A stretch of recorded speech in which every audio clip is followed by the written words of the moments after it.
plus calme avant l'ennui. 3 heures avant le début du spectacle de Viviane Audette, on a eu la chance d'assister à une répétition. Comment ça va? Ça va bien, merci. On a eu un beau soundcheck. On est prêt. Tu vas jouer dans la formule cabaret, très intime. C'est quoi ton pacing, ton setup pour la soirée? J'avais envie de me faire plaisir, vu que je reviens à la maison, puis que je sais que je vais voir des gens que je connais, que je côtoie depuis longtemps. Puis j'avais envie que tout le monde sente que je suis bien, que j'ai envie d'être là. Donc, je fais des chansons de mon dernier album, Le Couloir des Ouragans, mais aussi des chansons que j'ai composées pour le cinéma dernièrement, parce que c'est ce qui m'a beaucoup occupée. Donc, je fais 2 chansons du film Gourav and Anna de Raphaël Ouellette. Et aussi, je fais une chanson... J'ai composé pour d'autres artistes dans les dernières années. J'ai fait des musiques pour d'autres interprètes. Et je fais la chanson, entre autres, Le Phare de Sandra Lecouteur, dont j'ai fait la musique. Et 1 ou 2 chansons de mon premier album. Fait que c'est vraiment comme un espèce de portrait de plusieurs de mes vies musicales parallèles qui, aujourd'hui, s'entrecroisent ici à New Richmond. Et on s'attend à quel instrument sur scène? Il y en a quand même Robin qui joue plusieurs instruments. Toi, tu es à 2, 3 aussi. Oui, c'est ça. On est un peu... On s'amuse à faire nos multi-instrumentistes. Bien, premièrement, je suis vraiment chanceuse parce qu'ici, à la salle de New Richmond, ils ont un magnifique piano à queue. Donc, je suis derrière le beau piano à queue presque tout le long du spectacle.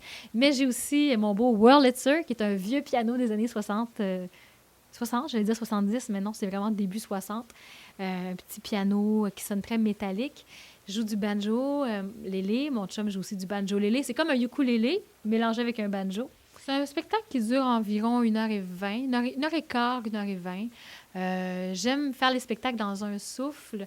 Je sais pas, des fois, les entr'actes, je trouve que ça coupe un petit peu l'élan. Puis je l'ai vraiment construit comme vraiment un ensemble. Donc, j'espère que les gens, ça va leur plaire.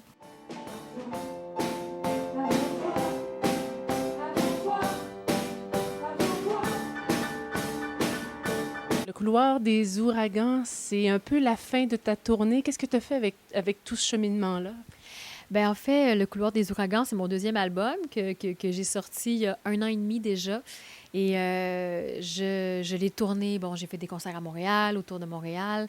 Et là, ben, de le présenter en Gaspésie, c'était comme un peu l'arrêt ultime, en fait. L'arrêt du projet, parce que, bon, on est un peu à la fin de la run, comme on dit, de l'album. Après 1 an et demi, maintenant, tu sais, le cycle serait de recomposer des nouvelles chansons, repartir pour la suite. Donc, de m'arrêter ici en Gaspésie puis de présenter mon concert, ces chansons-là, aux gens que je connais, qui me suivent depuis le début, ben c'est comme, ça vient boucler la boucle. Ouais. Si tu me dis que tu es en train de fermer quelque chose, c'est peut-être quelque chose d'autre qui va s'ouvrir aussi éventuellement. Ça bougeait beaucoup, nouvelle maman, toujours comédienne aussi. Et est-ce que tu commences à penser à des sujets d'écriture pour un prochain album? Ben, en fait, dans les dernières années, j'ai fait beaucoup de musique, mon propre projet, là, Le Couloir des Ouragans, mais j'ai aussi beaucoup composé pour le cinéma. J'ai fait les musiques des films de Raphaël Ouellette. Are you still writing about me? Yes.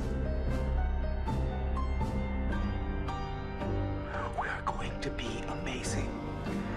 On dirait que de composer pour l'image, composer pour les autres, j'ai aussi composé pour Sandra Lecouteur, pour d'autres interprètes, d'autres chanteuses, ça m'a vraiment ça m'a vraiment inspirée.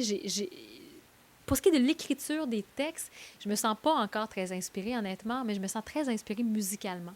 Donc, peut-être que je vais aller me chercher des collaborateurs au texte, puis que je vais vraiment me concentrer sur la musique. J'ai envie de revoir un peu ma façon de créer pour Le Couloir des Ouragans, puis pour mon premier album qui s'appelait Le Long Jeu. Souvent, j'écrivais les paroles en premier, puis ensuite de ça, je mettais la musique. J'étais un peu, en quelque sorte, esclave des mots. Mais là, depuis quelques années, comme j'ai composé beaucoup pour le cinéma, comme j'ai été vraiment très dans la musique, bien là, j'ai envie que la musique soit vraiment plus le lead du projet. J'aime explorer des nouvelles avenues dans les instruments parce que ça me dicte une nouvelle voie à suivre. Donc, oui, peut-être que... J'ai écouté beaucoup de nouvelles musiques aussi, les Agnès Obel, qui était vraiment une belle influence pour moi dernièrement. C'est une chanteuse, je pense, de la Scandinavie, qui est très pianistique, avec une voix. Donc, j'ai envie, en tout cas, le prochain projet risque d'être assez différent du dernier, ne serait-ce que de par ma façon que je vais le composer, puis de par mes influences musicales qui sont un petit peu étoffées depuis.